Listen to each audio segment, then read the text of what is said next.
You are listening to One Nation Under Crime, a historical, chronological true crime podcast. Each week, we go through our nation's history and cover a few cases from each year, starting in 1800. I'm Kayla. And I'm Leah. We are almost So to our year anniversary. We're coming up on it. And we will celebrate. Yes. And I can't say that I'm not disappointed that this was not our anniversary episode. Oh. You say that until you find out what it's about. I'm sorry that you're disappointed. It's all right. I'm so sad. It's all right. Because it's a topic. Well, it is, most of the time we have one of those. You know, there is usually a topic. That is true. Like each episode. Each episode, there generally, yes, is a topic. And usually a rabbit hole or two. Or 5. I mean, yes. You know. Unless Kayla's got to go pick up a child and then she shoots daggers at me and gives me gestures, telling me to wrap it up. Wrap it up. Keep going. Don't tell about your love of new kids. I mean, keep it going. We got to get moving. We got to go. She doesn't understand the love for new kids, which is why she did not let me tell about how wonderful they are. We got to get the job done. We got to start a new nation. Got to meet my son. You know, but as one person, the bullets at your gun. The bullets at your gun. As one person kindly said today, that we spend over 10 minutes discussing our drinking habits and animal preferences along with general non-crime banter. So, I mean, if that's what you're here for, welcome. But I mean, who doesn't want to know what animals we like? I mean, doesn't everybody want to know that giraffes, the camel horse combination, is like the best animal to watch at the zoo? Doesn't everybody need to know that? I mean, you know, that was what kind of weirdo doesn't want to know that? Well, you know, and as I said to them, we understand we're not for everyone. And you know what? That's fine. We're not for everyone. And we're happy with that. We're happy with ourselves. I mean, and if you need to go listen to something else, then that's okay. We understand. Fine. Go. We're not stopping you. We don't understand, but it's okay. We create free content every week, and it also costs you $0 to hit pause and just find something else. So, correct. You know, there's that. Or correct, as some people say, which really does bother Absolutely me. Not. So, or library, or desk. Oh. All of those. No, yeah. When you get out in the country, you get some interesting things. When I taught, the kids would say, "Miss Key, can I go to the library?" And I'd say, "The what? Can I go to the library?" And I'd say, I'm sorry, baby, I don't know what that is. Can I go to the library? And, baby, we don't have one of those in this school. Mm-hmm. Now, if you want to go to the library, I know we have one of those. That's true. And they picked up real quick. Donde está biblioteca? That's a la izquierda. So we'll go ahead and we'll go into our sources for this week, because this is a topic that I am sure will generate plenty of conversation. And yeah, you'll see. So our sources for this week, we have several that I had to dig through to find a lot of information, because this is a topic that a lot of information is to be found. One could say that this topic is infamous. Oh dear. Now, she hasn't shared with me, so I'm curious. I can't wait to see the look on your face. I'm going to hide my face. So our sources, we have 2 sources from history.com. We have Legends of America. They were a great source, got a lot of information from them. National Geographic, kqed.org. What in the world? Yeah. It was very helpful though. All Things Interesting, where you can find all things interesting. Well, there you go. I mean, I used 2 of their sources. So. Are we in there? I don't know. Not yet, maybe. Britannica as well. And this is going to give away what we're discussing this week. DonnerPartyDiary.com. Oh, my. Oh, my. So let's get on to our events in 1846.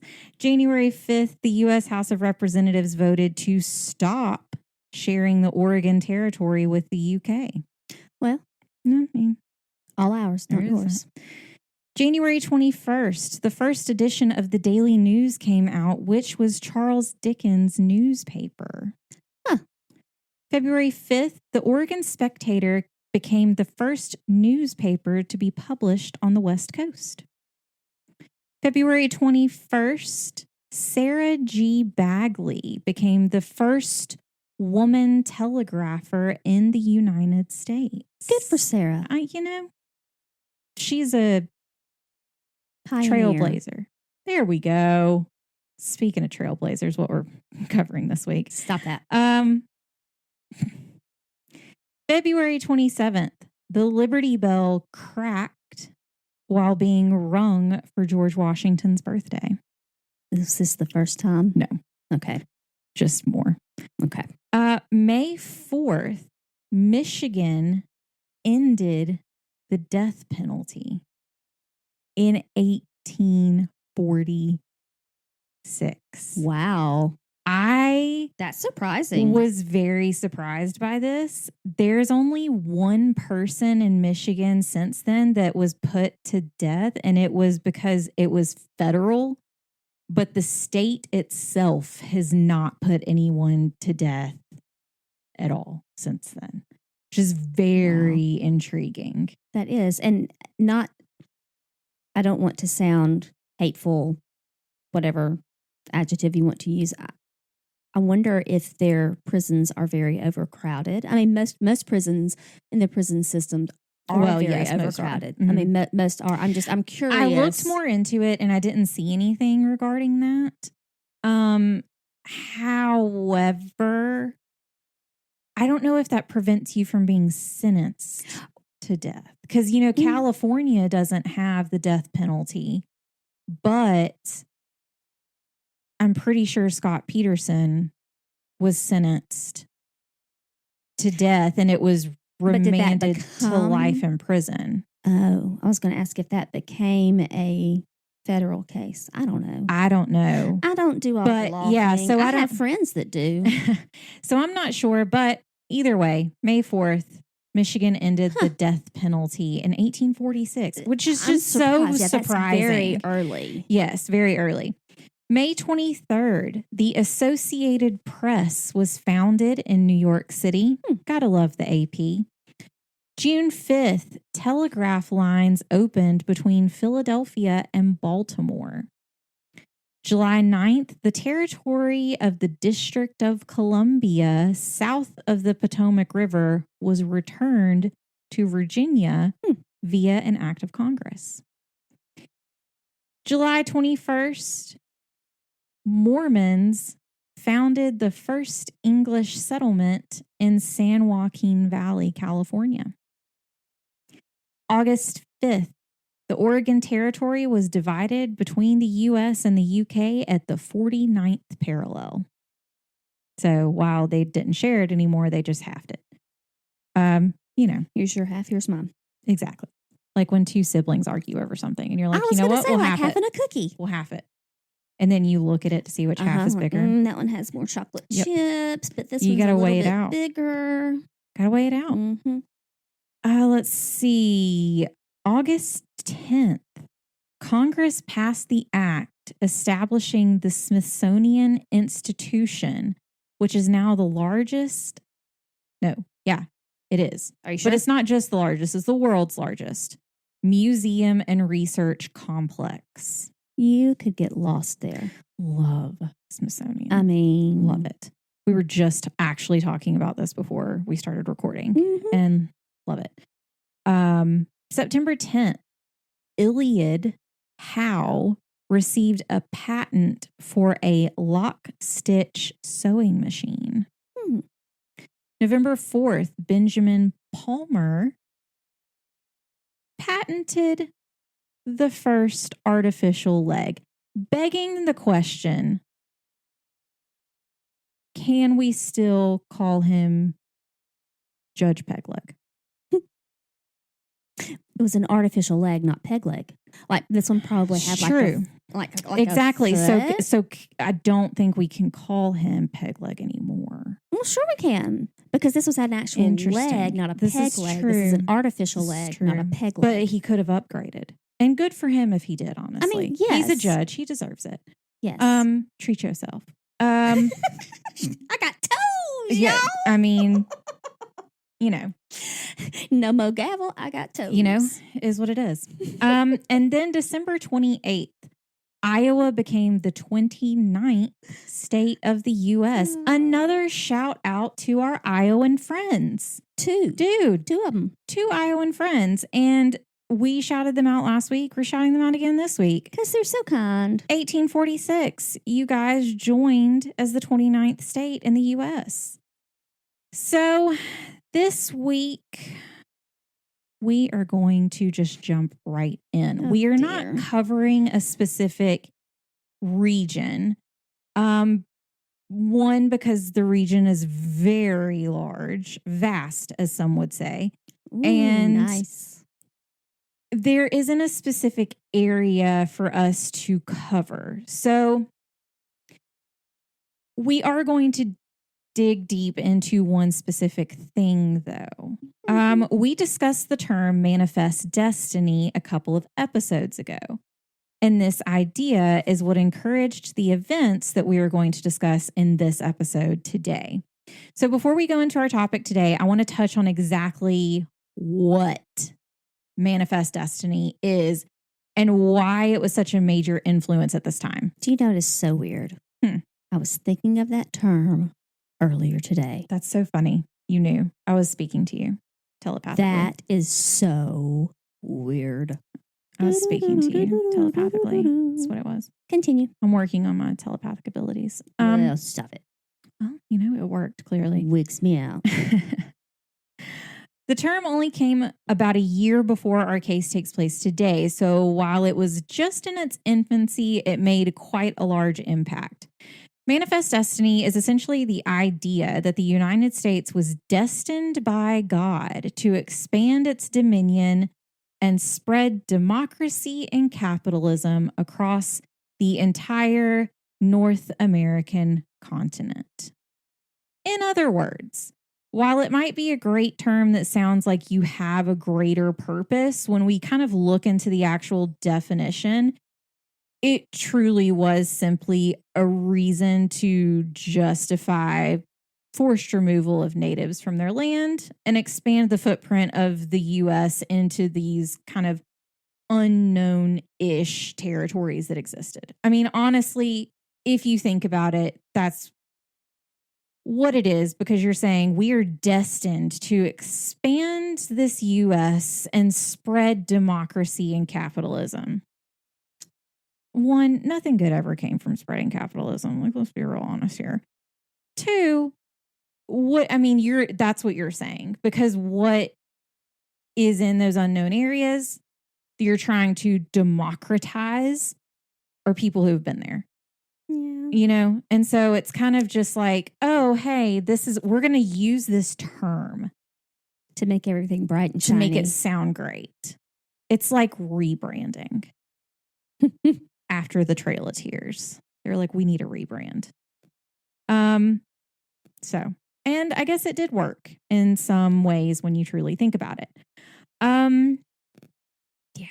Immigration and higher birth rates led to a boom in the U.S. population from an estimated of 5 million people in 1800 to 23 million in 1850. Ooh. So in a matter of 50 years, it jumped that much. Wow. The original push to move west began in 1803 with President Thomas Jefferson and the Louisiana Purchase. It continued with the Lewis Mr. and Jefferson, welcome home. Absolutely. I had to. You have to. I mean, he's such a great It continued with the Lewis and Clark expedition, which lasted from 1805 to 1807, and then pressed further south when Jefferson wanted Spanish Florida as a part of the U.S., which was later completed in 1819 under President James Monroe. I mean, if it's all one land, it needs to all be one country. You know, that's the thought, I suppose. One continent, I guess, would have been fine. Anyways. We didn't get the whole continent. So, but. Yeah, but I mean, we were already a continent. So, I mean, like, it wasn't, we were fine. Yeah. In 1823, President Monroe invoked the Manifest Destiny idea before the actual term was coined, when he made a speech before Congress warning European nations not to interfere with America's westward expansion. Monroe threatened that any attempt by Europeans to colonize the, quote, American continents would be seen as an act of war. This threat of war and push to keep Europeans from claiming portions of North America as their own is what became known as the Monroe Doctrine. So that's what the Monroe Doctrine was all about. You know, I learned this in school. Exactly. We forgot about it. I have been out of school, you know, for longer than some of you have had children. You know. That's all I'll say. There's that. And which is funny because the other day, my daughter was talking about who her teacher is going to be next year. Mm-hmm. And, you know, she really wanted, there's one teacher, you know, she was like, oh, I wonder if this teacher is going to, you know, go and I want this teacher again. And I was like, well, you know, sometimes teachers do change grades. And I explained to her, I had a teacher in middle school who did. I had her in 6th grade and I had her in 8th grade as a science teacher. Mm-hmm. Her name was Miss Felix. Best name ever. She had Felix the cat all around her room. Oh, how funny. But my daughter was like, oh, I hope I have Miss Felix when I go. And I was like, honey, I don't think Miss Felix is teaching anymore. I mean, I really doubt it. She was talking about retiring when I was there. So anyways, that just reminded me of that though, where she was like, I hope I have her. And I was like, she's like 90. Like, well, here's an age check for you. Shout out, by the way, to our new friends, Emily and Elizabeth. Mm-hmm. My husband and I had dinner with them, his coworkers. Mm-hmm. Emily's a big fan. So, Hi, Emily. Hi, Emily, in Creola, which is a real place, by the way. Anyway, so we had dinner and we ordered beverages. I didn't get carded, obviously. And our nice guests did get carded. Mm-hmm. And on one of the ladies, she goes, oh, we're really close in age. My birthday's in October of 97. And I leaned over to Michael and I went, oh my gosh, that's the year that we graduated high school. Y'all, his coworkers were born the year that we graduated high school. I mean, if that doesn't make you feel, well, yeah, but if that doesn't make you feel old, like you need a walker, oof, that'll get you. Oy, no fun. Oy, yeah, like they could just about be our kids, like almost. Yeah, yeah, could. True. Like. Yeah, biologically they could. Biologically. We've only been married 20 years, but yeah, that's true. Gut check. Kind of hurts. Anyway, it does. But we loved you girls. Y'all were fun. Y'all need to come up again, and we won't make Michael come and sit through all the girls' stuff, and we'll just have fun. Yes. And maybe we'll get Kayla to come, and she won't have to be working on episodes. I know. I had some episodes that I had to work on. This one, actually, is the one that I was working on. So it was quite extensive. So I hope Emily and Elizabeth enjoy the episode this week while I was doing this and y'all were having dinner. So, you know, such a good topic to research. And that's what I told you. I was like, yeah, you don't know the topic I'm researching, but like. Wish I were there. It includes dinner, I suppose, if you really think about it. So, anyways. moving on. Monroe Doctrine. Yes. In 1844, President John Tyler made Texas eligible for admission as a U.S. territory as one of his last bills while he was in office. And just 1 year later, Texas was admitted to the Union officially as a state. Officially official. Officially official. This is when the term manifest destiny made its appearance into U.S. history's zeitgeist. In July and August, because there were different articles that came out in both of those months, an issue of the Democratic Review came out, and John O. Sullivan criticized those who were against the expansion of Texas. He urged the nation to unite on behalf of, quote, the fulfillment of our manifest destiny to overspread the continent allotted by Providence for the free development of our yearly multiplying millions.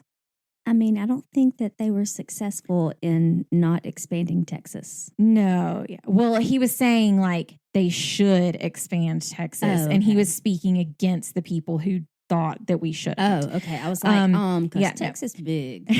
Texas real big. At this time, O'Sullivan was the editor of both the Democratic Review and the Morning News, which both published the ideas of manifest destiny around the same time. And then later in the year in December. But this time it was referencing the Oregon Territory. President James K. Polk won the election in 1844, and he was known for his strong stance on expansion. And he even won the election for his presidency with the slogan 54-40 or fight, which is a reference to the potential northern boundary of Oregon. While it was somewhat debated whether the U.S. had claim to the Oregon Territory, Polk wanted to cement the claim in order to move on to taking the California Territory from Mexico. Because, again, we needed that too, I guess. Gracious. The Polk administration agreed to split Oregon at the 49th parallel in order to avoid, can't speak apparently, I was trying to say avoid and war at the same time, in order to avoid war with Great Britain, but it didn't necessarily help them move anything along any quicker because of Mexico. While Oregon was squared away, the U.S. was in an all-out war with Mexico due to their aggressive movements for westward expansion and manifest destiny. The Treaty of Guadalupe Hidalgo ended the Mexican-American War in 1848 and added an additional 525,000 square miles to the U.S., which includes what is now California, Arizona, Colorado, New Mexico, Nevada, Utah, and Wyoming. Wow.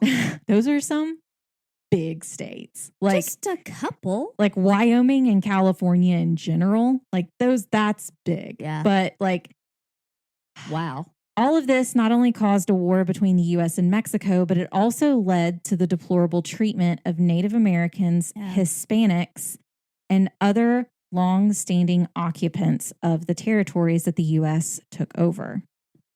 Then last but not least, the rising debate regarding slavery in the new states is what all led to the Civil War. Mm-hmm. So, manifest destiny, while a cool like little term, I guess, to put on it, didn't turn out well for a lot of reasons. Few wars, then the Civil War, that thing that we're going to get to in brother a bit. Against brother, It's fine. So in April of 1846, 9 covered wagons left Springfield, Illinois on a journey to California with a group that would eventually total 87. 11 months later, only roughly 45 were still alive, and some survived only by feeding off of their deceased traveling companions. This week on One Nation Under Crime, we are covering the Donner Party. Black. Now, there are a lot of misconceptions when it comes to the Donner Party. So I will ask you now, when you think of the Donner Party, like, what is it that you think of? What is it that you like initially? Someone says the Donner Party, and what do you think of? Obviously, human flesh. Right. Is there anything else that you think of when you think not really. Would you?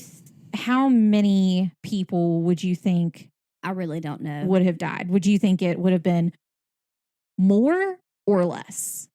I have no idea. I don't know really much more about it. I really don't. It's really sensationalized a lot more than people realize when you really look. Well, it becomes it's really a punchline. It truly is a punchline. Really. And I think the reason is that a lot of people sensationalize it even more. Sure. Is because while not everyone became a sacrifice for the rest of the party, there were some who were. And that's kind of the thing, and we'll dig more into it. But there's also some that are documented as part of the Donner Party who absolutely refused to talk about it, and one that refused to say it even happened. She flat out was like a denier of it, and she was there. So she's probably scarred for life, man. I will go ahead and say I am not going to dig into some of the more gruesome details of this. I appreciate that. There's some cringy type parts, but it could have been a lot worse than it was because there were a lot of things I could have included that I was like, you know what? It's best to not. And I appreciate that. There's a few podcasts out there that have covered this extremely in depth, and you can, this is just kind of an overview. This is a historical, it is just a telling. This is, hey, this is what happened. If you want to research more, go for it. You certainly may. And there is a lot of graphic content to consume about this. There were people who had diaries at the time that you can read. The DonnerPartyDiaries.com. Go find it. I will not be going there. It's linked in the show notes if you that's something you're looking into. But thank you for providing that. For those who are interested. It's there. So where did all of it begin? The Donner Party is also referred to as the Donner-Reed Party, and it was a group of American pioneers that became stranded en route to California in late 1846. The group was named for the expedition's leader, George Donner, who arguably was not well equipped to handle a group of this size. You think? Well, and we'll see what happened, because as we'll see, the group ended up becoming much larger than it started as. So this was not, we're going to take 90 some odd people through this trail. That's not what happened. The idea of manifest destiny is what caused all of this to take place. The fertile farmlands of Central California were attractive to settlers in the 1840s, and in the spring of 1846, the group of people we are going to discuss today left Springfield, Illinois, and joined the movement of the United States that seemed to all be pushing west. The families we discuss today started with two brothers named George and Jacob Donner and their friend James Reed, hence the Donner-Reed Party. There you go. The group gathered up their families on April 14th of 1846, and they left Springfield in order to travel westward towards what they thought would be their destiny. Well, it was their destiny. It was a destination. It was not their destiny, as it turns out. Two sides of the same coin, but very different. So in total, between the families, friends, and employees of the men, there were 32 people who initially joined the party. The families included, and yes, there are going to be a lot of names And I understand that. I don't expect everyone to remember all of these names. Very thankful for that. I'm horrible with names. But it's because there's different parts of this where there's different stories that involve different people. And I don't want, I want to at least kind of say who they all are up front. So you can be like, I vaguely remember that name was there. But I totally understand. I get it. So even when I was typing up, then I was like, this is a lot of people. Who's on first? Very much so. So the families included the Reed family, the Donner family, but also the Graves, the Breens, the Murphys, the Eddies, the McCutcheons, the Kessbergs, and the best last name of all time, Wolfingers. Literally Wolfingers. Nice. What? You've achieved life. That's just such a great last name, I gotta say. There were also several teamsters in the group, and those were just people at this time who herded and drove cattle. So they were the ones think Tombstone. Gotcha. Those were teamsters. They kind of drove the cattle to major areas. So they had teamsters as well as a few bachelors joining the group. They made their way to Independence, Missouri, and ended up joining another group and created a wagon train headed west. I'm not quite sure how many people realize how far this is. So, very. We have listeners from all over the country as well as all over the world, which is super cool. So the best way to say it is if you were to take a look at the map of the United States and you found the dead center of the country, pretty much the dead center, that's where you're at. And then you just took a straight line to California. That is how far they were going. And this straight line was not a straight line. No. So also keep that in mind as well. As we will see, none of it turned out. It was all a tragedy from the beginning. It was just one of those things that... Kind of like if I plan a trip. Yes, but worse somehow. Like my honeymoon. Yes. There you go. That is a better... Yes, that is a better explanation. You would be correct. So James and Margaret Reed were accompanied by their 4 children, Virginia, Patty, James, and Thomas, as well as Margaret's 70-year-old mother, Sarah Keyes, and 2 hired servants. Sarah Keyes actually had tuberculosis so bad at the time that she could barely walk. Oh, she was not fit for travel, period. No, but she was unwilling to be separated from her only daughter. However, James Reed was determined that his family would not suffer along the long journey. The Reed family wagon was extravagant, to say the least. It was 2 stories with a built-in iron stove, spring-cushioned seats, and bunks for sleeping. I'm sorry. 1846. Why didn't he just wait? Because it didn't sound like Mama Keyes was long for this world. Yeah, Why didn't he know. wait for the next year? I don't know. Because there were still going to be places. I guess it's like, who's going to get there first? But there were still going to be places. Oh, I agree. I'm sorry. It took 8 oxen alone to pull the one wagon. Oh my!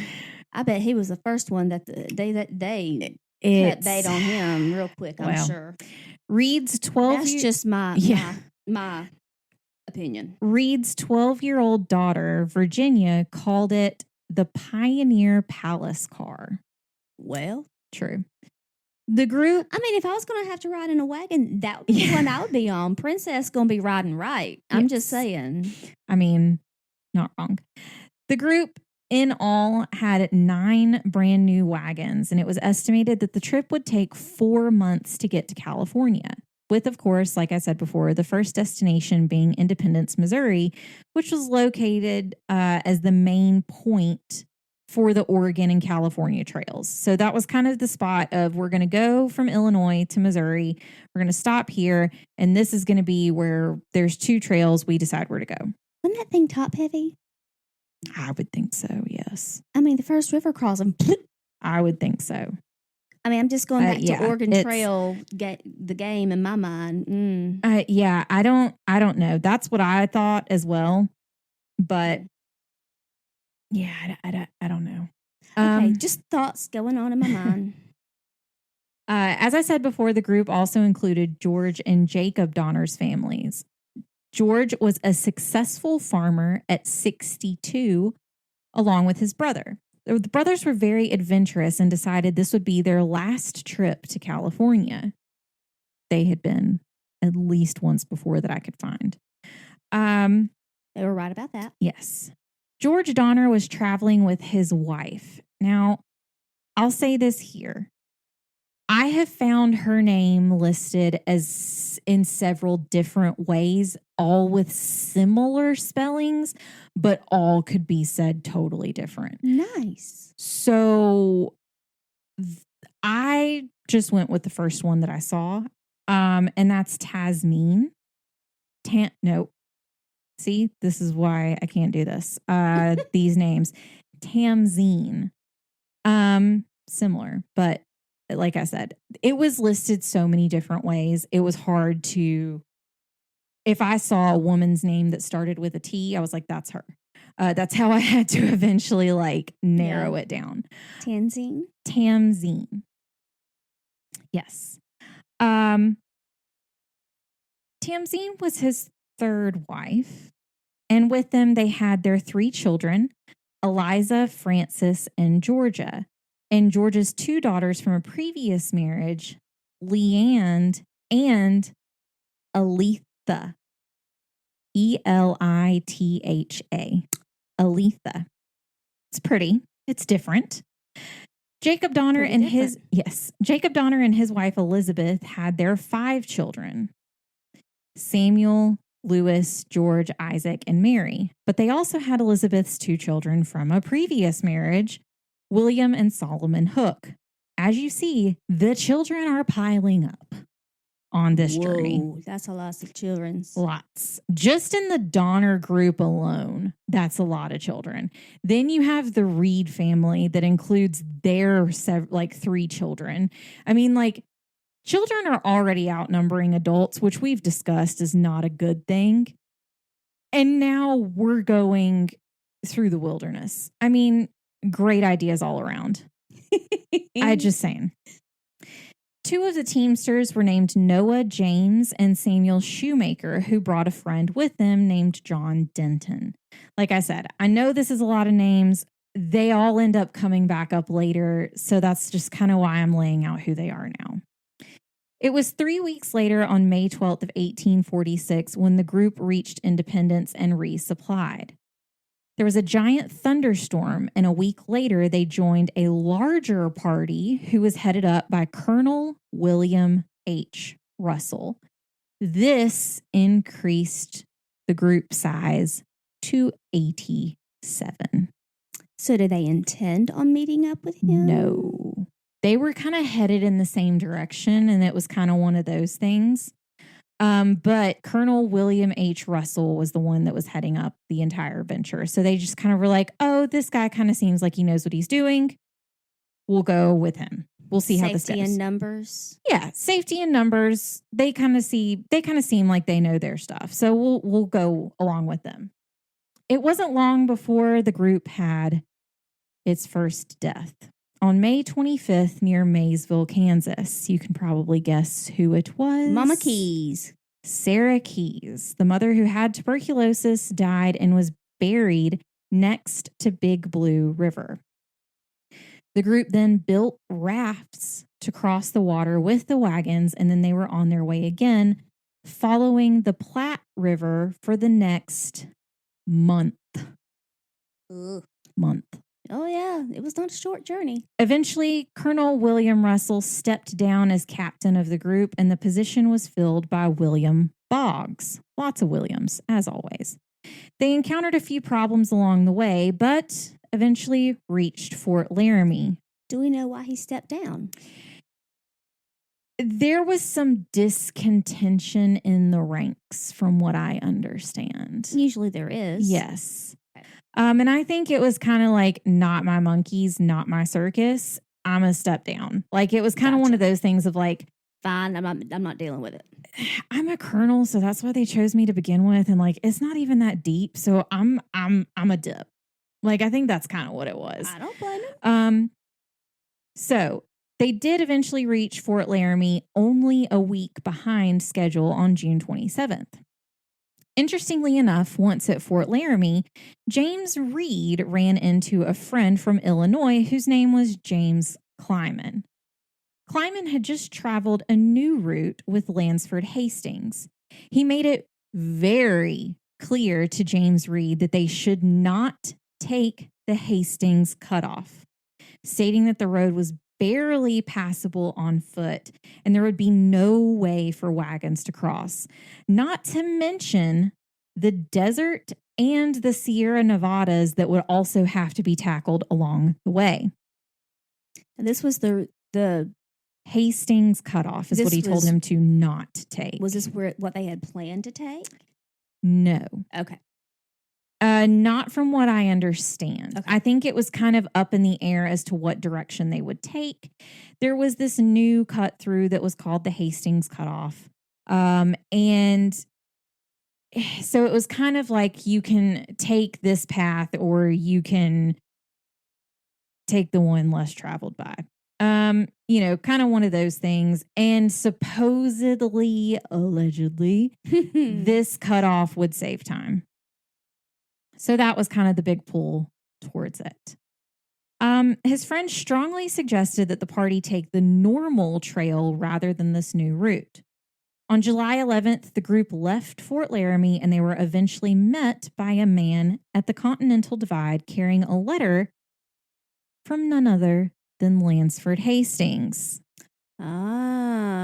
The letter said that Hastings would meet them at Fort Bridger and lead them to this new cutoff, which passed south of Salt Lake, instead of going northwest through Fort Hall, which is now Pocatello, Idaho. Keep in mind, this is the same cutoff. They were just warned not to take. However, the letter must have been super convincing and put any fears to rest that they might have had regarding it because they headed in that direction. The wagon train eventually arrived at Little Sandy River on July 19th. This is in what is present-day Wyoming. And this is where the trail parted into two routes. The northern route was the typical safe route that most groups normally took, but the other was Hastings Cutoff. I'm sorry, pause. The safe route. Okay, continue. The safe route. Yeah, it was the safe route and then the Hastings Cutoff. Okay, I just want to make sure Those are the two options. The other one, it was like people had gone this way before. We already know, like, people know how to go this way. It's people have taken wagons this way. Like, we're good. Like, we're all good here. This is the way that they already knew how to take. A lot of people already knew how to take. Like, yes, it was very and the well. ones who were returning. It was well and who marked. had gone before. Yes. Okay. Everything. Okay. Just everything. making sure I understood. Okay, continue. But men. So I'm not disparaging men. I get it. I understand. However, you also know that if you're told of a good shortcut to get you there quicker, more than likely it's going to be taken. Regardless. So we made good time. We made great time. Yeah, we got lost.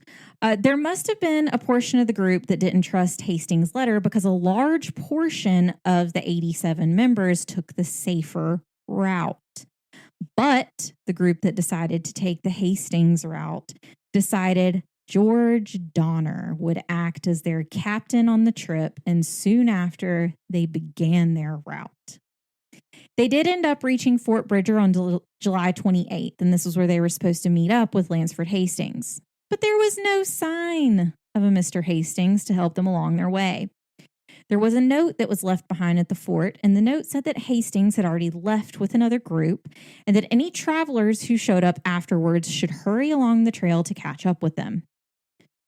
That's kind. You know, it's fine. The leader of Fort Bridger assured the Donner Party that the Hastings Cutoff was a really good, safe route. The group was satisfied and they rested at the fort for a few days, making repairs to their wagons and getting ready for the rest of their journey. The rest of this journey was supposed to only last 7 weeks, and they would be in California. The Donner Party left Fort Bridger on July 31st, and this is when they were joined by the McCutcheon family. The McCutcheon family. Yes. Even though the group had fractured at one point, the group now equaled 74. We went from 87 to an unknown amount to then 74. And there were 20 wagons at this point. Do we still have the double decker with us? Yes. Okay. Because that was the Reed family. So they're still with us at this point. Okay. And according to travel standards at this time, they were allegedly making good progress at 10 to 12 miles a day. Okay. A day. Day. That's just wow. Some people travel farther than that just to go to work. I know. I was thinking, I was like, how far away is the office from me? I mean, mine is a little bit farther than that, but I mean, you know. After this week, they reached the Weber River after going through the Echo Canyon, and they found a note from Hastings telling them that they should not travel down the Weber Canyon because it was impossible to pass, and that they should take another trail through the Salt Basin instead. The party decided to camp for the night while James Reed, along with 2 other men, took their horses ahead of the group and tried to catch up with Hastings. They actually did find Hastings on the south shore of the Great Salt Lake, and Hastings went partially back with Reed to point out the new route, which he said would take them about a week to travel. Oh, good grief. It is just, yeah. I mean, what the heck, dude? We trusted you. We did what you told us to do, and now we got to backtrack a week. Yeah. And so we're essentially adding 2 weeks. Mm-hmm. Oy. Meanwhile, the Graves family caught up with the Donner Party, and now the group totaled. Numbers have changed in many different sources. 86 to 89 people again, with 23 wagons. Everyone took a vote and decided to try the new trail instead of going back to Fort Bridger and taking the safer path. I'd like to know who voted on that. I know. On August 11th, the group began onto the path that Hastings instructed them to go on. Instead of 10 to 12 miles per day, the group was lucky to travel 2. It took 6 days for them to simply travel 8 miles. Oh, no. Yeah. So they were not even making 2 miles a day. Along the way, they abandoned some of the wagons, and before long, everyone began to blame Lansford Hastings for all of the misfortune. You think? But it wasn't long until they also started blaming James Reed. August 25th, the group lost another member, Luke Horan, who died of tuberculosis near Grantsville, Utah. This was also at the same time that supplies were running low. And they also knew that they were not going to reach their destination in the amount of time that they expected, which also meant they were going to run out of supplies before they got there, which is just a sad realization. Oh, yeah. I mean, yeah. In the 21 days since they reached the Weber River, they had only gone 36 miles in 21 days. Oh, wow. 5 days later, the group had started to cross the Great Salt Lake Desert, and it was supposed to only take 2 days. But what they didn't know was that the desert sand was wet and deep, and the wagons were getting caught in it. And all of the sand, of course, was slowing the process down even further. You know, this is probably why they tricked us into thinking that quicksand was a thing. Right? I'm just saying. All those Thought that was going to shows. be a bigger issue when I got really older. as a kid? Why? I'm saying it's because of this. Well, I mean, I stay inside way too much. The water supply was almost gone, and some of Reed's oxen had ran away, which, to be honest, can't blame them.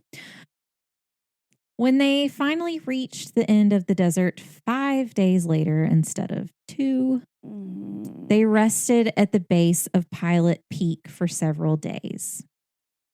On the 80-mile journey through the Salt Lake Desert, they lost 32 oxen and 4 wagons. While they rested, they took stock of the food that they had left, and it turned out to be less than adequate for the 600-mile journey still ahead of them. On September 26th, they reached the Humboldt River and noticed that snow had started to cover the mountain peaks that night. 2 of the bachelors traveling with the party, named William McCutcheon, one of the McCutcheons, and Charles Stanton, traveled ahead to Sutter's Fort in California to try and gather some supplies and bring them back for the rest of the group. From September 10th to the 25th, so 15 days, the party traveled the trail towards Nevada and around the Ruby Mountains, and they finally... Yes. Is that what they did? Yes. And this was right around when they reached the Humboldt River that this all happened. This was supposedly the area that would meet up with Hastings' original path. However, all of this travel had taken them 125 miles out of the way to get there. Oh, my gosh. The anger and discontentment in the party against Hastings and Reed increased dramatically. After 2 weeks of traveling along the Humboldt River, the Donner Party then soon reached the California Trail, which is around 7 miles west of what is today known as Elko, Nevada. Feelings of anger were still brewing beneath the surface. These feelings came to fruition on October 5th, when one of the teamsters began whipping some of the oxen. The owner of the oxen, John Snyder, got into a fight with the teamsters, insisting that he stop. The whipping continued, and James Reed stepped in and ordered him to stop as well. He didn't. And then Reed stopped using his words and instead grabbed his knife, stabbing him in the stomach and killing him almost instantly. Oh, no. This did not sit well with the Donner Party, and they wasted no time deciding to banish James Reed from the group. However, only James was banished. His family was still allowed to continue with the Donner Party. The last time James Reed was seen riding off towards the west with a man named Walter Horan.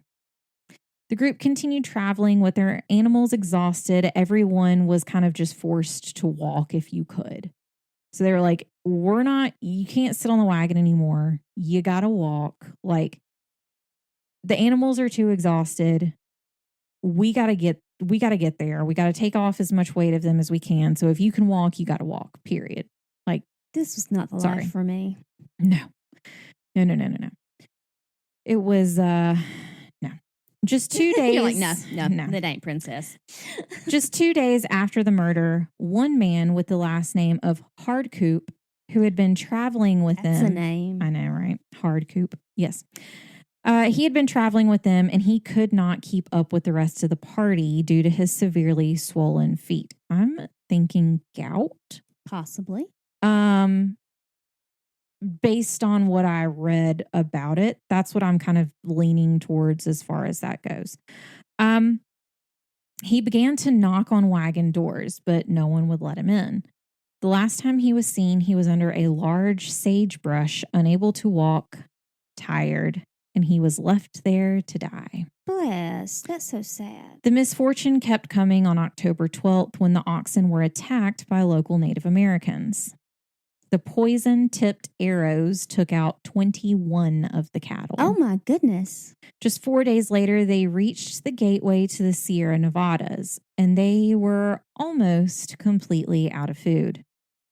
Just a few days later, one of the men, Charles Stanton, who had gone ahead to California with 7 mules, he was one of the 2 that went ahead to California to try and go get some supplies and then come back. So he came back with 7 mules, and they were weighed down with beef and flour. With him also came Native American guides and news of a more clear path through the Sierra Nevadas. However, while the path was more clear, it was also more difficult to travel. Stanton's travel partner, William McCutcheon, who had originally gone with him to California, had gotten ill along the way and stayed at the fort once they had arrived. I don't blame him for that. I don't either. The group camped for 5 days, just 50 miles from the summit, and they let the cattle rest for the last push to what the final frontier was. While the slight travel delay was a nice rest for the group, it was yet another decision that would lead to their demise. It was on October 28th, and James Reed, who was the one who was like ousted from the group, reached Sutter's Fort, where he now met the recovered William McCutcheon. The 2 started preparing for the journey back to get their families, because remember, the McCutcheon family joined. So I'm thinking William McCutcheon was one of the sons of the McCutcheon family, because they said he was a bachelor. So that's what I'm thinking. That makes sense. There were a lot of things I kind of just had to like pull from context clues. Right. But that makes sense. Just because there's so many sources with so much information. None of it is the same across all sources.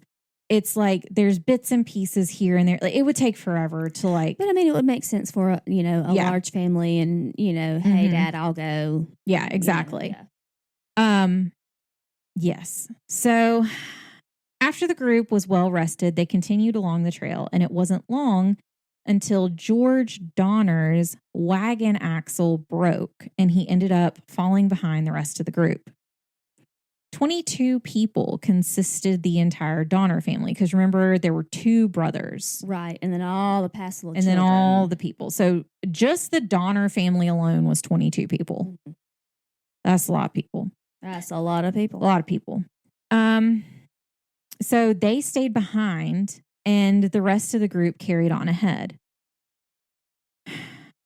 In another series of unfortunate events, as if there are not enough, as George Donner was cutting down a tree to make a new axle for the wagon, the chisel...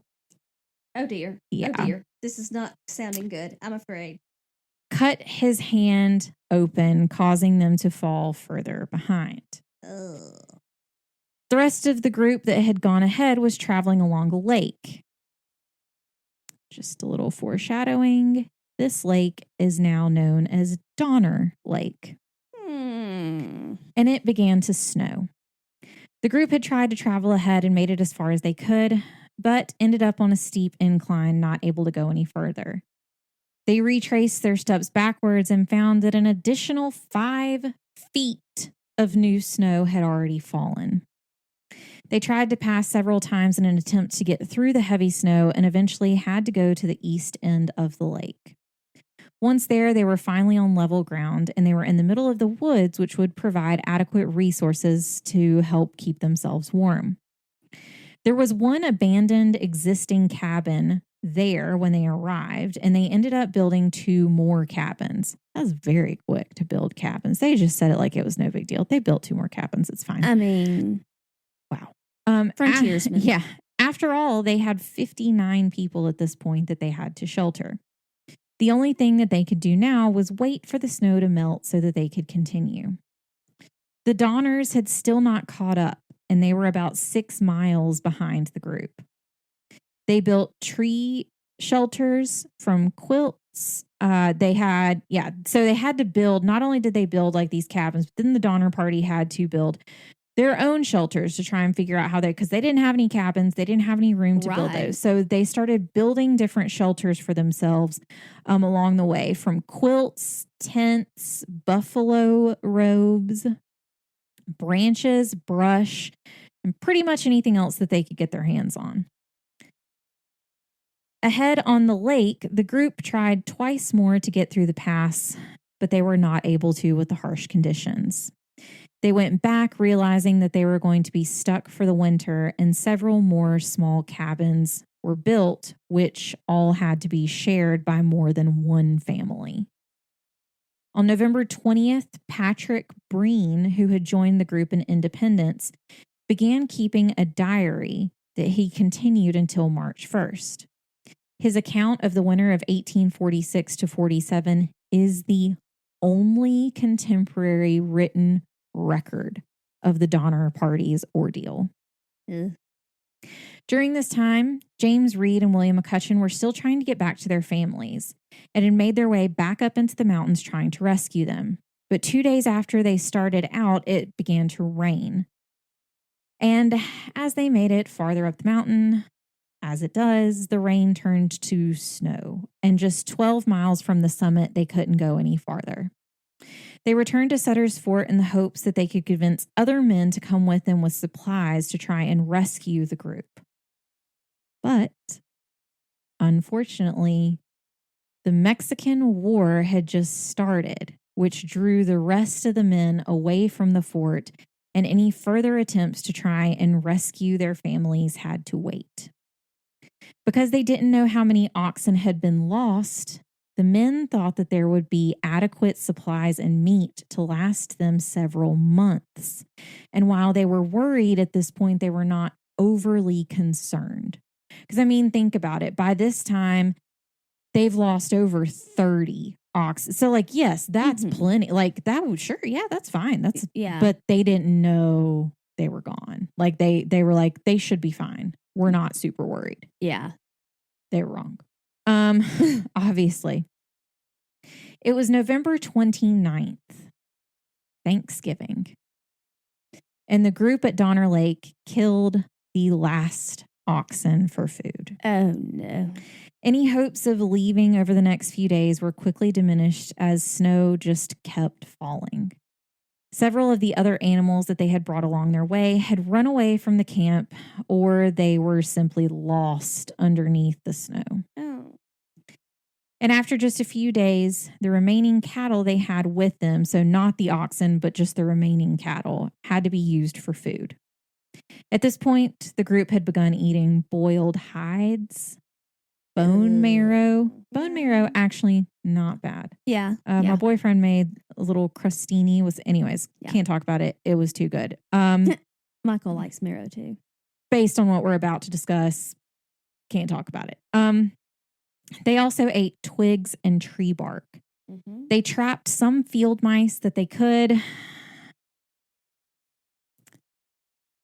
Sorry, guys. I put in a trigger warning here. Just animals. They also had to resort to any other animals they brought with them. Oh, dear. Such as pets. Oh, no. I wasn't going to go into how many or what kind. Thank you. Several of the men in the group tried to go out to hunt larger game, but with the severe weather, there was no success. On December 15th, Bayless Williams died of starvation. And the group realized that they would all soon suffer the same fate if something didn't change. So the next day, 9 women. This one's interesting. 9 women, 5 men, and 1 child. Why the 1 child? I don't know. started on foot and snowshoes for the summit of the mountains. They just decided, screw this. We're going to walk the 100 miles to Sutter's Fort. Like, we're gone. Like, No we got to supplies. walk. We don't have a choice. Deuces. Yeah, we got to go. We got to do something. Which, I mean, to be honest, I would probably be one of those people that's like, I can't sit here anymore. I got to go. Like, I can't. I'm not just going to let it happen. Yeah, I got to go. I'm going to at least try something. I mean, things didn't work out well, but we'll see. On the 6th day of this group's travel, they ran out of the food that they had brought with them. And for the next 3 days after that, no one ate while they traveled through the freezing weather, snow, and gale force winds. One member of the group, Charles Stanton, was exhausted, blinded by the snow, and he was unable to keep up with the rest of the group. So he told them to go on ahead of him. He was never found. Several days later, the group was caught in a blizzard, and due to the winds, they were not able to keep a fire lit. Antonio, Patrick Dolan, Franklin Graves, and I think it's Lemuel. It's Lemuel. It's a boy's name. Yeah. So, yes, Lemuel Murphy died soon after. This is where it starts, guys. Just warning you. And in an act of desperation, the others in the group finally resorted to cannibalism. Yeah. In one diary account, a young woman named Sarah Murphy Foster, guys, this is bad. I'm sorry. There were very few quotes to try and put into this story. This was one of them, but I will tell you, it was one of the more tame quotes that I found. And that's saying something. So, yeah. Sarah Murphy Foster hadn't even started mourning her brother, Lemuel, when she realized that other travelers were eating his heart. Patrick Breen wrote in his diary, quote, Miss Murphy said here yesterday that she thought she would commence on Milt and eat him. I don't say that she has done so yet.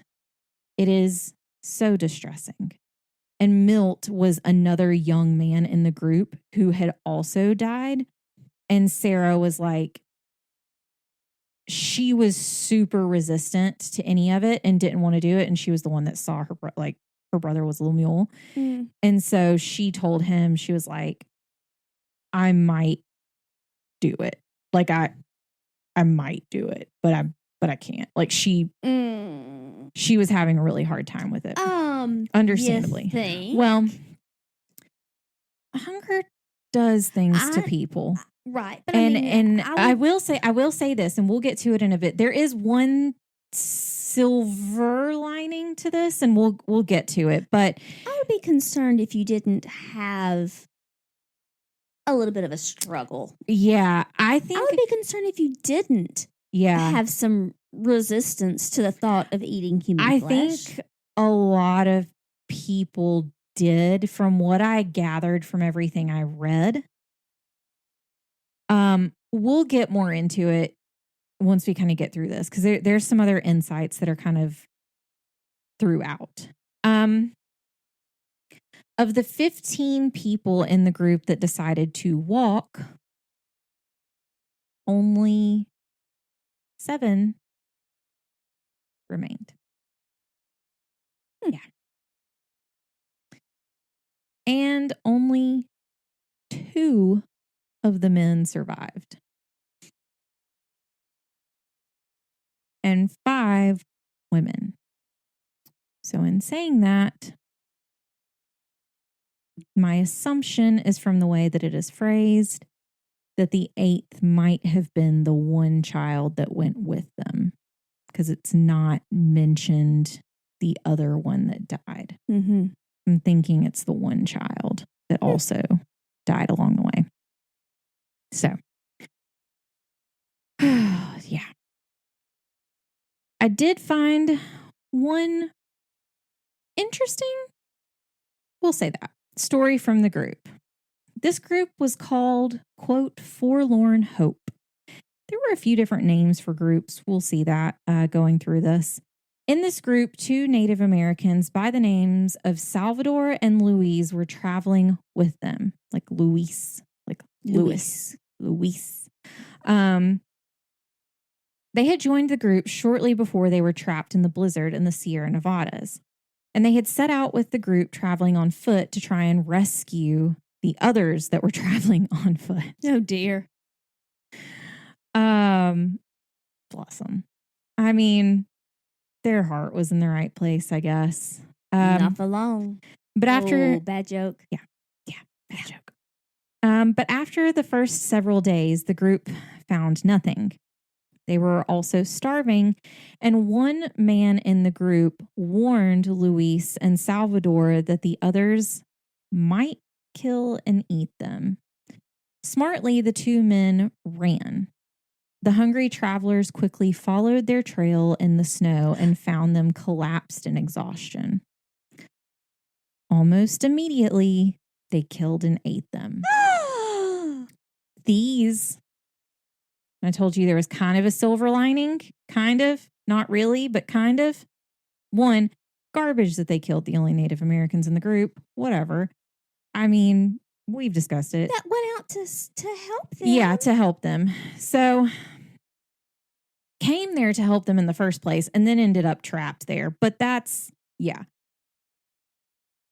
These were the only casualties in the Donner Party that were cannibalized after they were murdered. Oh, yeah. Anyone else in the group that ended up becoming a victim of cannibalization was already dead when the decision was made. So I think that's also a common misconception, is that they were just like killing each other for food. Right. But it wasn't. These people had already died. And these 2 Native Americans were the only 2 that were murdered. You know, garbage. But the murders of Salvador and Luis came to be known as the Forlorn Hope murders. While this tragic event did occur, the Forlorn Hope Party did succeed, and after a month of traveling, they stumbled onto a ranch in California and they alerted everyone of what was going on. Wolves. Because how could it get worse? Why not? Why not wolves? Wolves started sniffing around the areas where the remains of the dead were left in the snow. Another woman wrote in her diary, quote, "Perhaps God sent the wolves to show Miss Murphy and also Miss Graves where to get sustenance for their dependent little ones. Was it culpable? I can't speak, apparently. Was it culpable or cannibalistic to seek and use the only life-saving means to them? It didn't take long before people were dispatched to neighboring towns and residents gathered to try and save the rest of the Donner Party. But by this point, it was February 5th. Ooh. And the first relief party left Johnson's ranch. This was the ranch they ended up stumbling upon. Yeah. The second group, which was led by James Reed, because he was still trying to get back. I mean, trying to find his family. He left 2 days later. By February 19th, the first party reached the lake and thought that they had stumbled upon a deserted camp until they saw a woman appear. Many of them believed that the gaunt and pale woman was just a figment of their imagination and she wasn't real. Because she was so skinny. Yes. Oh, no. 12 of the group who stayed at the lake were dead. And of the 48 left, many had gone mad or were barely alive themselves. I can imagine. But even though rescuers came to save them, this did not mean that everyone would be able to be saved.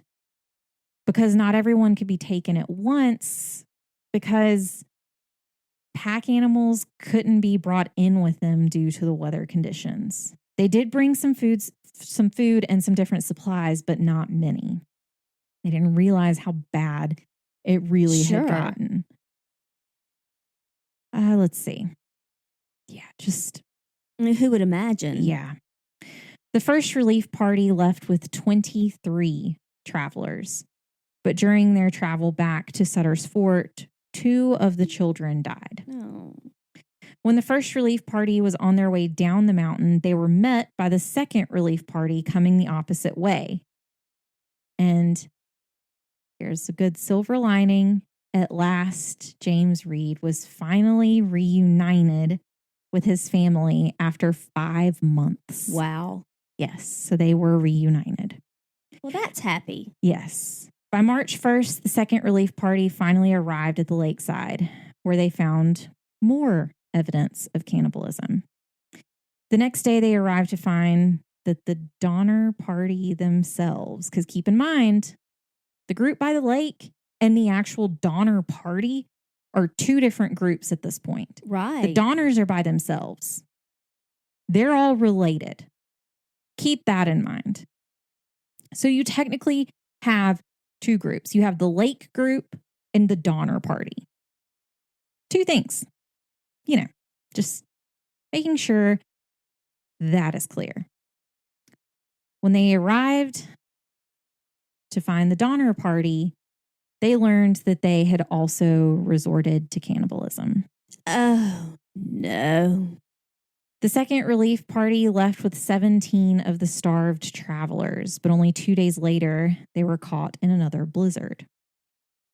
When it finally cleared, Isaac Donner had died, and most of the group were too weak to travel. James Reed and Hiram Miller took 3 of the refugees with them to try and find food that they had stored on the way up. So they were very smart and left food on the mountain on their way up, because we can't carry all of the food in because we can't take pack animals with us.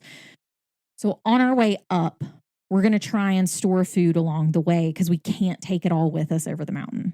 Yeah. Pretty smart. Yeah. I mean, it's snowing.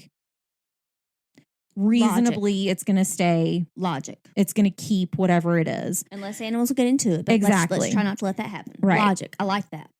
Yes. Done this before. We've been here. Yes. Well, the rest who stayed behind would be known as the Starved Camp. Oh. The third relief party came on March 12th, led by William Eddy and William Foster. They reached the Starved Camp, where Miss Graves and her son Franklin had also died. Oh. The 3 bodies, including the body of Isaac Donner, had been cannibalized as well. They made their way back to the Donner Party to find George Donner dying from an infection in the hand that he had injured months earlier trying to fix the axle. I wondered if that was going to come into play. His wife, Tamzine, it's noted she was actually still in really good health. So how? I don't know. I don't know if she was the cook. I don't know what was going on. And I hate to say that. I'm not trying to be ghoulish or poke fun at this, because it is very tragic. But I don't know why it was pointed out so many times, in multiple sources, that she was in good health. It was just interesting that She was very hardy. It was almost as if there was some underlying something that was not being said. So, anyways, but Tamzine refused to leave her husband. She sent her 3 young girls with the relief party, but without her. The relief party soon left with 4 more members, and anyone who was too weak to make the journey was left behind. There were 2 rescuers who stayed behind to help those who were too weak to travel. They were named Jean-Baptiste Trudeau and Nicholas Clark. But they ended up abandoning them soon after to catch up with the relief party, because they were like, dude, we don't like what's going on here. We got to go. We don't want to be filleted. Yeah. It's not, yeah. So there were some things about Jean-Baptiste Trudeau that I was not going to go into. He was probably a less than savory character. to say that. Okay. Yeah, I think he kind of realized like I'm turning into something. Oh. Because one story that I read about him, and I'll just leave it at this, said that Nicholas Clark, who was the other traveler who stayed behind to like help, saw Jean-Baptiste Trudeau walking out from behind one of the cabins. And you know how you like pick your hand up to wave at somebody? You're like, hey, bud. Well, Jean-Baptiste went to do that, but he had a leg in his hand. Oh. So sometime after that, they left. I don't know. That's odd. Very weird. There were a lot of interesting, weird stories. As members of the party were arriving back to civilization, stories were surfacing of everything that occurred there. One man described seeing, quote, a revolting and appalling spectacle, which included, quote, guys, I am sorry. You knew what the episode was about. That's all I'm saying. You've been with us this far. Yeah. Which included, quote, human skeletons and every variety of mutilation. Another traveler claims to have seen, guys, I'm so sorry. Okay, we're going to get through this. We're going to do it like a Band-Aid. Just going to rip it off. Another traveler claims to have seen children, quote, sitting upon a log with their faces stained with blood, devouring the half-roasted liver and heart of their father. And we're just going to move on. Yep. Well. The fourth and final rescue party left in late March, but ended up being stranded in a snowstorm for several days. It was April 17th when the relief party finally reached the camps, only to find Louis Kesberg alive. The only thing around him to keep him company were the mutilated corpses of the rest who were also left behind. Oh, no. The infamous stories of this survivor are chilling to say the least. Other members of the Donner Party remember the German immigrant as short-tempered and often hateful to his young pregnant wife. Oh. Rescuers in the final relief team claim to have found him over a cauldron of human flesh. Oh. Allegedly. They offered him food, but he turned it down and said he had come to prefer eating people. Oh, no. This is all alleged. All alleged. And I put, while very ghoulish, it's not really known whether this fact is completely true. Regardless, Louis Kesberg was injured when the rescuers came back to get them. He had been left at the camp for weeks before the rescuers came back.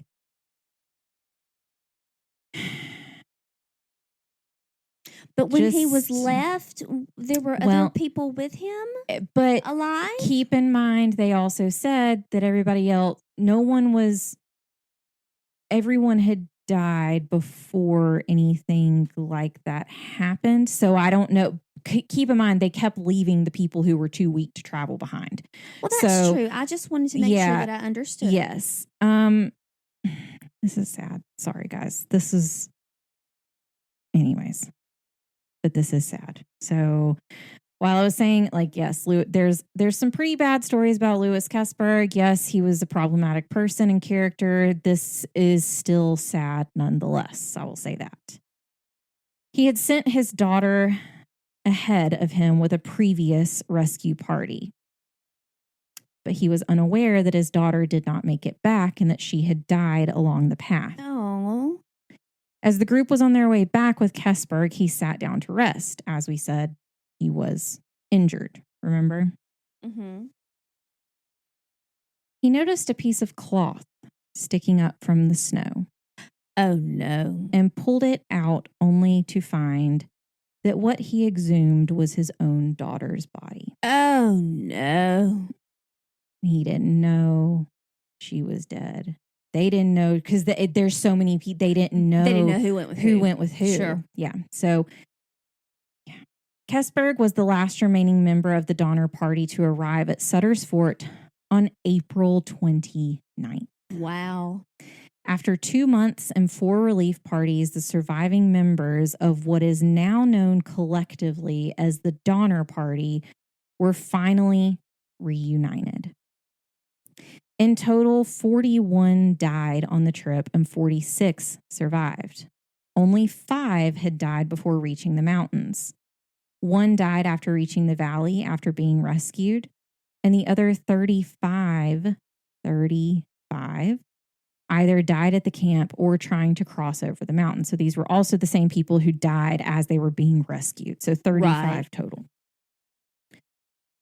Those who did survive, however, did not go unscathed, obviously. I mean, mentally. And several lost toes due to frostbite. Yeah. To this day, the accounts of the Donner Party vary wildly.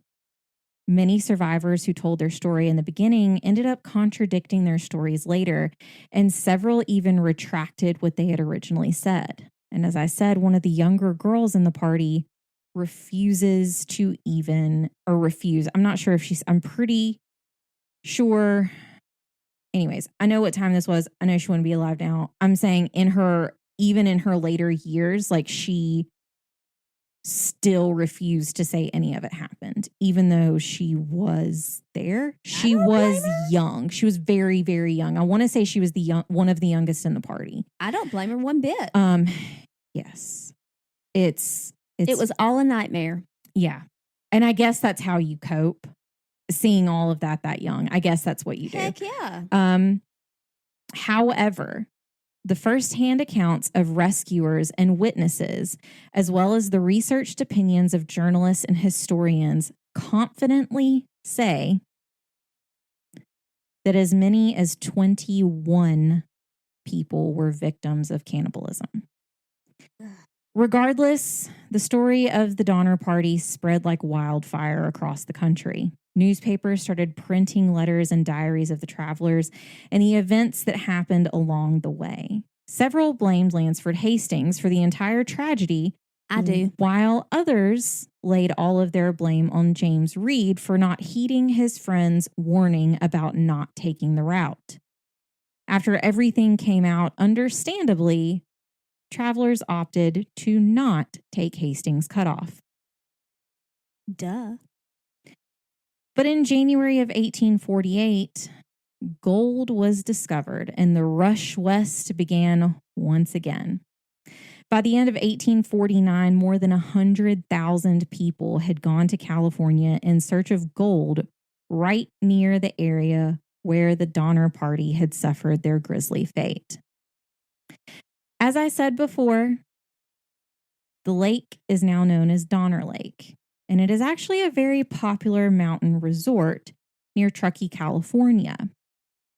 And much like locations such as the Borden House, Chernobyl, Alcatraz, the Vasilla Axe Murder House, and all the rest, the location of the Donner Camp is a destination for dark tourism, but also holds a title as a National Historic Landmark.